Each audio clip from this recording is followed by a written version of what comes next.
여러분 안녕하십니까? 오늘도 계속해서 요한계시록 13장 연구 19번째 강의로 경제위기의 본질이라는 주제로 우리 예언의 말씀을 함께 살펴보겠습니다. 요한계시록 13장 17절 누구든지 이 표를 가진 자 외에는 매매를 못하게 하니 이 표는 곧 짐승의 이름이나 그 이름의 수라. 마지막 시대에 온 세상 사람들에게 강요될 짐승의 표를 받지 않는 것과 짐승의 우상에게 경배하지 않는 것은 같은 행위이며 이 성도들은 그들이 가진 신앙과 신념에 따라 짐승 세력에게 굴복하지 않을 것이기에 그들을 굴복시키기 위해 매매 금지라는 경제적 제재로 성도들의 생계 수단이 막혀버릴 것임을 이 성경절에서 예언하고 있습니다. 매매를 못하게 하다라는 말의 헬라어는 무엇을 살 수가 없게 하다라는 의미입니다. 모든 생필품을 구입해야만 살 수 있는 오늘날 옛날의 자급자족 생활이 아닌 현대 생활의 사회에서 이런 경제 봉쇄는 생존에 심각한 위기가 될 것이며 마침내 15절에는 이들을 죽이라는 법령까지 발효될 것이라고 예언하고 있습니다. 이 지구상에 거하는 모든 사람들에게 짐승의 표를 받지 않을 수 없도록 강요하려면 그 전에 강력한 통제 사회를 만들어야만 가능합니다. 그러므로 전 세계를 촘촘하게 엮고 하나로 만드는 정치와 경제 시스템이 만들어질 것인데 이렇게 되기 위해서는 전 세계적인 위기가 와야 할 수 없이 이 시스템에 모든 나라가 참여하게 될 것입니다. 분명하게 국제 질서를 개편할 수밖에 없는 위기가 들이닥치게 될 것입니다. 이런 위기가 어떤 분야에서 닥칠지 속단할 수 없지만 오늘날의 지구촌은 매우 아슬아슬한 상황에서 겨우 지탱하고 있다는 사실을 수많은 학자들과 경제 전문가들이 지적하고 있습니다. 그 중에서도 시한폭탄 위에 올라앉아 있는 문제는 금융위기입니다. 이미 요한계시록에서 말씀한 것이 바로 경제위기라고 하는 것을 우리가 깨닫는다면 분명히 마지막 위기는 금융위기로부터 시작될 것입니다. 모든 개인과 기업과 국가가 빚더미 위에 올라앉아 있는 현재의 구조는 언제 이 경제의 바벨탑이 무너져 버릴지 모를 정도로 허약한 상태라는 것입니다. 그럼에도 이런 와중에도 사람들은 남의 돈, 곧 국가와 기업과 은행과 이웃의 돈을 빌려서 사치와 방탕과 쾌락을 추구하며 흥청대고 있습니다. 그런 어느 한 곳에서 지불 불능 사태가 발생하면 연쇄적으로 마비되어 모든 것이 올스톱 될 수도 있는 좀 위태위태한 사회입니다. 이에 더해 외부적으로 찾아올 수 있는 위기로는 인류가 저지르고 있는 환경 파괴로 인한 기후변화로 인해 언제 이 지구 곳곳에 대형 재난과 식량 위기가 찾아올지 모르는 사회입니다.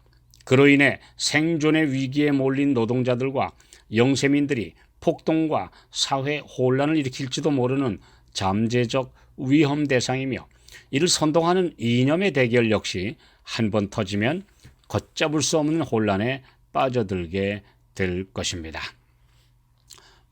오늘날에도 전염병과 같은 그런 일들이 한번 발생하면 온 세계가 지금 급속하게 퍼지게 되고 이를 막고 또 이를 처리하기 위해서 온 세계가 지금 전전긍긍하는 시대 오늘 우리가 살고 있지 않습니까?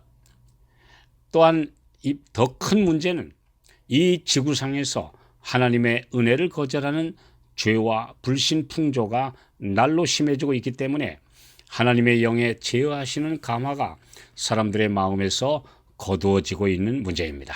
그렇게 되면 사탄의 악한 감화에 붙잡힌 사람들이 무슨 짓을 할지 모른다는 문제입니다.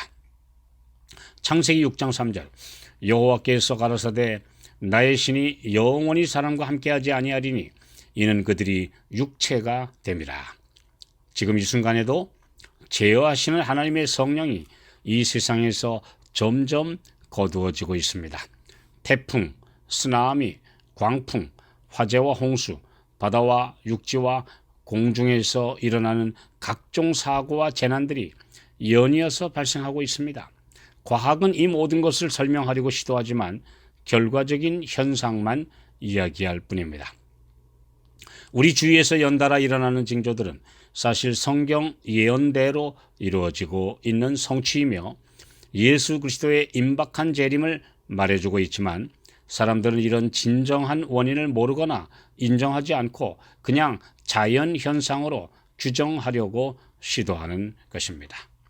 하나님께서 세우신 자연 법칙을 어긴 결과로 오늘날 수많은 질병, 특별히 변종 바이러스들이 인류의 생명을 위협하고 있고 앞으로 점점 더 무서워진, 독해진 그런 바이러스들이 언제 출현할지 모르는 그런 위태한 지구촌입니다. 사람들의 마음에 가득한 이기심과 원한과 증오의 정신, 그리고 이념의 대립과 노조와 경영자들의 갈등, 그리고 세대 간의 차이에서 여러 갈래로 갈라진 사회 각계각층의 대결과 같은 사회적 문제들이 언제 폭발할지 모르는 화산과도 같지만 아직까지는 이 모든 것들을 통제하시는 하늘의 능력 때문에 억제되고 있는 것입니다.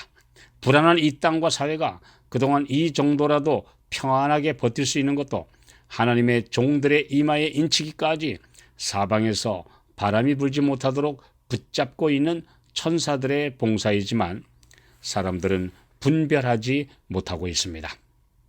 그러나 하나님이 천사들을 명하여 바람을 놓게 하실 때에는 말과 글로 능히 묘사할 수 없는 투쟁의 장면이 전개될 것입니다.